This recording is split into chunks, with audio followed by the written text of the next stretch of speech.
Chicken butter மசாலாவும் butter நானும் தான் பண்ண போகிறோம். அதுக்கு இஞ்சி பூண்டு பேஸ்ட்டு, உப்பு, மஞ்சள் வத்தல், அப்புறம் கர்ட் இதெல்லாம் போட்டு மேரினேட் பண்ணி வச்சுக்கலாம். லெக் பீஸை 65 பொரிக்க போகிறோம். 1 கிளாஸ் தண்ணி, 1 கிளாஸ் தயிர், அரை கிளாஸ் பால், இது எல்லாத்தையும் நல்லா லேசாக உப்பு சீனியும் போட்டு நல்லா மிக்ஸ் பண்ணிவிட்டு அதில் 6 கப்பு மைதா மாவு போட்டு நல்லா பெனஞ்சி ஈரத்துணி போட்டு மூடி வச்சுட்டோங்க.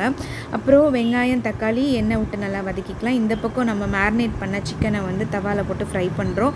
வெங்காயம் தக்காளி வதங்கினதில் உப்பு, மஞ்சள் வத்தல், அப்புறம் கரம் மசாலா போட்டுட்டு நம்ம கேஷ்யூ நட்டும் போட்டு நல்லா வதக்கிக்கலாம். அதை பேஸ்ட் பண்ணி எடுத்துட்டு பட்டரை நம்ம கடாயில் போட்டு அதில் அந்த பேஸ்ட் பண்ண மசாலாவை போட்டுட்டு நம்ம ஃப்ரை பண்ண அந்த சிக்கனையும் தூக்கி நம்ம போட்டு மூடி வச்சிடறோம். எண்ணெய் பிரிஞ்சு வந்ததோ மல்லி இலையை போட்டு தூவிட்டு பட்டரையும் போட்டு இறக்கணுன்னா நம்ம பட்டர் மசாலா ரெடி ஆயிடுச்சுங்க.